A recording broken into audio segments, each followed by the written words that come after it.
तो hi friend, welcome to my channel. दोस्तों, आज हम लोग पेट 2023 के लिए संभावित प्रश्नों को करेंगे। चलिए बिना देर किए हुए हम लोग सेशन को स्टार्ट करते हैं। प्रश्न संख्या 1 पर चलते हैं हम लोग। प्रश्न संख्या 1 है, भारत में अंग्रेजों के समय प्रथम जनगणना किसके कार्यकाल में हुआ था? तो दोस्तों, इसका सही जवाब है option number A, Lord Mayo के कार्यकाल में। दोस्तों, कब हुआ था? 1872 ईस्वी में। कब हुआ था? 1872 ईस्वी में। ठीक है।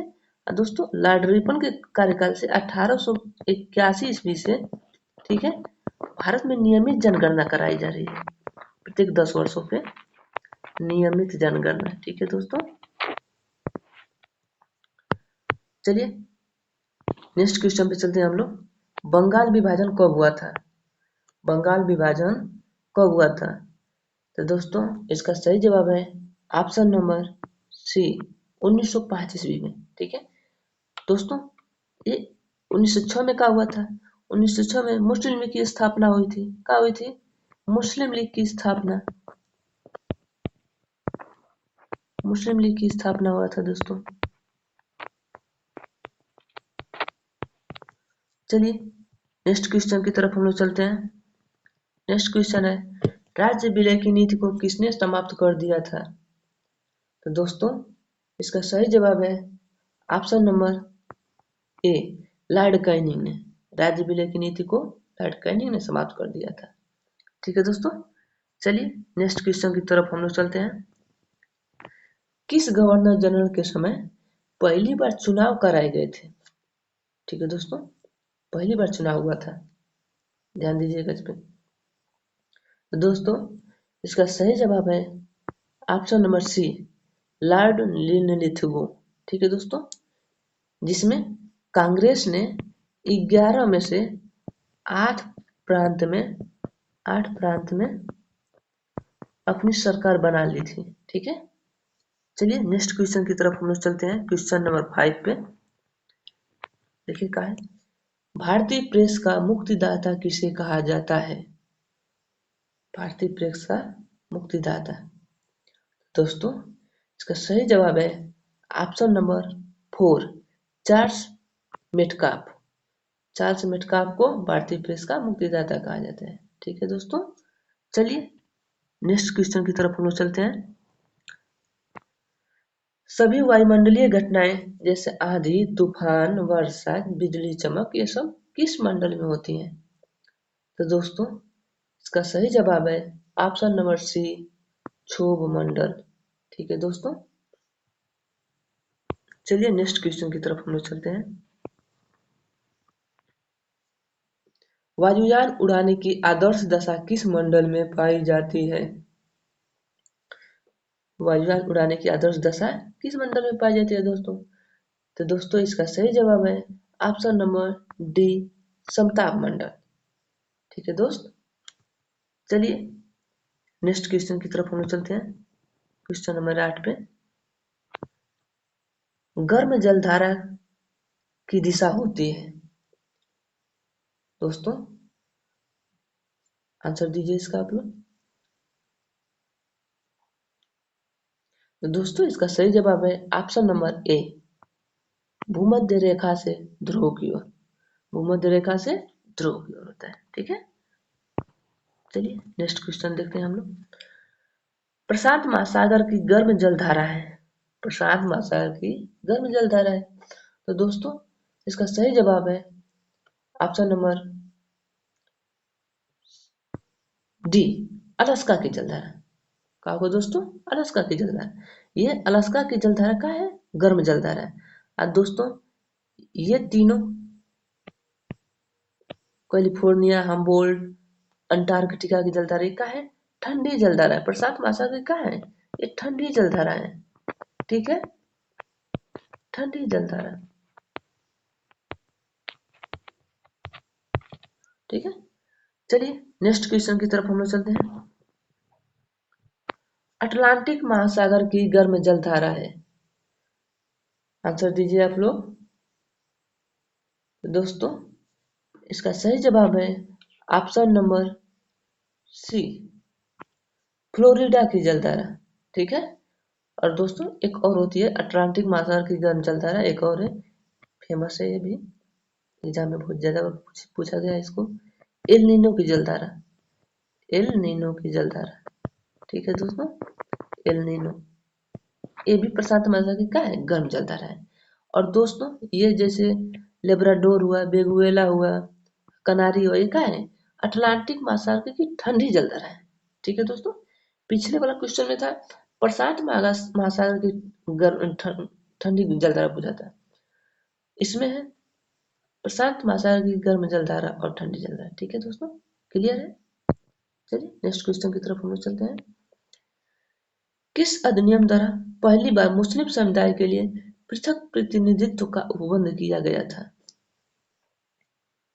तो दोस्तों इसका सही जवाब है ऑप्शन बी, 1909 ईस्वी का भारत परिषद अधिनियम।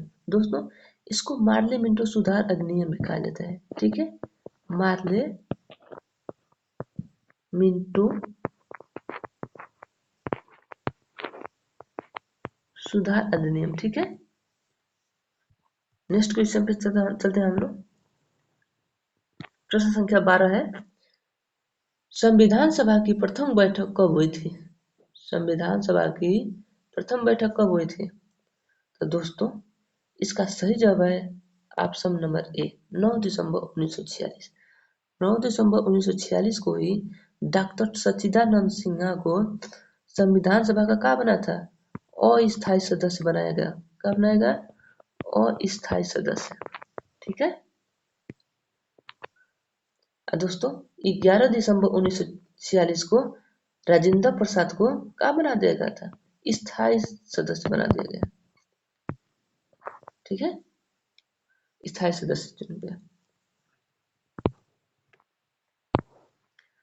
दोस्तों नेक्स्ट क्वेश्चन की तरफ चलते हैं। क्वेश्चन नंबर 13 है, अस्पृश्यता का अंत किस संविधान के किस अनुच्छेद द्वारा किया गया है? तो दोस्तों अस्पृश्यता का अंत संविधान के अनुच्छेद 17 में वर्णित किया गया है, ठीक है। अनुच्छेद 18 में क्या है दोस्तों, उपाधियों का अंत दिया गया है। क्या दिया गया है, उपाधियों का अंत, ठीक है। कोई भी व्यक्ति भारत से बाहर विदेश में कोई भी उपाधि ग्रहण नहीं कर सकता है बिना राष्ट्रपति की अनुमति के, ठीक है। चलिए प्रश्न संख्या 14 पे चलते हैं। भारत के संविधान का भाग 4 किसके बारे में हमें बताता है? तो दोस्तों का सही जवाब है ऑप्शन नंबर सी, का है राज्य के नीति निर्देशक तत्व। भाग 1 का है दोस्तों संघ एवं राज्यों का क्षेत्र है, भाग 1 में। 2 में का है 5 से 11 तक, अनुच्छेद 5 से 11 तक नागरिकता से संबंधित प्रावधान किया गया है। भाग 3 में का है अनुच्छेद 12 से 35 तक ये मौलिक मूल कर्तव्य को दिखाया गया है, ठीक है। और भाग 4 में यानी अनुच्छेद 36 से 51 तक नीति निर्देशक तत्व को दिया गया है, ठीक है। अनुच्छेद प्रश्न संख्या 15 पे चलते हैं हम लोग। भारतीय संविधान में कितने मौलिक अधिकार हैं? भारतीय संविधान में कितने मौलिक अधिकार हैं? तो दोस्तों 6 मौलिक अधिकार हैं। कितने हैं? 6। पहले दोस्तों 7 था, संपत्ति के अधिकार को हटा दिया गया है। क्या किया गया है? संपत्ति के अधिकार को हटा दिया गया है, 44वें संविधान संशोधन द्वारा हटा दिया गया है, ठीक है। इसको क्या कर दिया गया है? विधिक अधिकार कर दिया गया है। क्या कर दिया गया है? विधिक अधिकार, विधिक अधिकार कर दिया गया है। किस अनुच्छेद में रखा गया है? अनुच्छेद 300 ए में संपत्ति को अधिकार को रख दिया गया है, विधिक अधिकार कहा गया है, ठीक है। चलिए नेक्स्ट क्वेश्चन की तरफ चलते हैं हम लोग। समान नागरिक संहिता किस राज्य में लागू है? दोस्तों इसका सही जवाब है ऑप्शन नंबर ए, गोवा, ठीक है। चलिए नेक्स्ट क्वेश्चन की तरफ हम लोग चलते हैं। नागरिकों के लिए एक समान सिविल संहिता किस अनुच्छेद में है? दोस्तों इसका आंसर दीजिए। एक समान सिविल संहिता किस अनुच्छेद में? तो दोस्तों इसका सही जवाब है अनुच्छेद 44। ठीक है, अनुच्छेद 44 में एक सामान्य सिविल संहिता का अनुच्छेद वर्णन किया गया है। प्रश्न संख्या 18 पे हम चलते हैं। भारत का संविधान प्रदान करता है, क्या प्रदान करता है? एकल नागरिकता कि दोहरी नागरिकता कि नागरिकता से संबंधित कोई प्रावधान नहीं कि बहुल नागरिकता प्रदान करता है? तो दोस्तों इसका सही जवाब है ऑप्शन नंबर ए, एकल नागरिकता प्रदान करता है। ठीक है, चलिए नेक्स्ट क्वेश्चन की तरफ चलते हैं। प्रश्न संख्या 19 पे, निम्न विश्व में लिखित संविधान किस देश का सबसे विस्तृत है? विस्तृत बड़ा है। ठीक है, तो दोस्तों इसका सही जवाब है ऑप्शन नंबर ए, भारत। ठीक है दोस्तों, अमेरिका का भी संविधान लिखित संविधान है, लेकिन ये इतना विस्तृत नहीं है। विश्व का सबसे बड़ा संविधान भारत का है। ठीक है, प्रश्न संख्या 20 पे हम लोग चलते हैं। भारत की नागरिकता किस प्रकार से प्राप्त की जा सकती है? जन्म से, वंशानुक्रम से, देशीकरण से, उपयुक्त सभी से? तो दोस्तों इसका सही जवाब है ऑप्शन नंबर डी, उपयुक्त सभी से। भारत की नागरिकता जन्म से भी प्राप्त हो जा सकती है, वंशानुगत के अनुसार भी होती है और देशीकरण के द्वारा भी होती है। ठीक है, चलिए नेक्स्ट क्वेश्चन करते हैं। भारतीय संविधान में नीति निर्देशक तत्व को किस देश से लिया गया है? ये पीछे बताया गया है दोस्तों, किस देश से लिया गया है? आयरलैंड के संविधान से। कहाँ से लिया गया है? आयरलैंड के संविधान से। ठीक है, अनुच्छेद कितना, नीति निर्देशक तत्व कितना है? अनुच्छेद 36 से 51 तक है। ठीक है, चलिए नेक्स्ट क्वेश्चन बताते हैं। किस अनुच्छेद में कहा गया है कि कोई भी व्यक्ति कोई भी धर्म को मान सकता है, उसका प्रचार प्रसार कर सकता है? किस अनुच्छेद में कहा गया है बताइए आप लोग। तो दोस्तों सही जवाब है इसका अनुच्छेद 25 में। अनुच्छेद 25 में कहा गया है कोई भी व्यक्ति कोई भी धर्म को मान सकता है, उसका प्रचार प्रसार कर सकता है। ठीक है, चलिए नेक्स्ट क्वेश्चन है। जल का विशुद्ध रूप है, जल का विशुद्ध रूप है, आप आंसर दीजिए आप लोग दोस्तों। तो दोस्तों इसका सही जवाब है ऑप्शन नंबर ए, वर्षा का जल।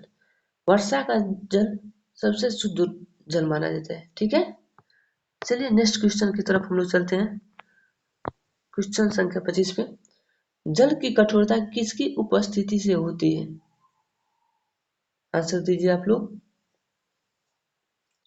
तो दोस्तों जल की कठोरता मैग्नीशियम बाइकार्बोनेट की उपस्थिति के कारण होती है। Option number A. ठीक है, मैग्नीशियम बाइकार्बोनेट। ठीक है दोस्तों, चलिए दोस्तों आज का इस सेशन का लास्ट क्वेश्चन की तरफ हम लोग चलते हैं। निम्नलिखित में से दोस्तों थोड़ा सा मिस्टेक हुआ है, किसे जुड़वा खनिज कहा जाता है?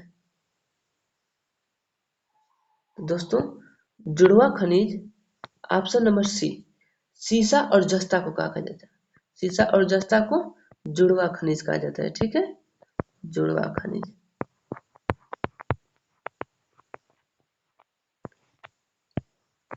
दोस्तों चैनल को लाइक एंड सब्सक्राइब करना न भूलें। Thank you for watching.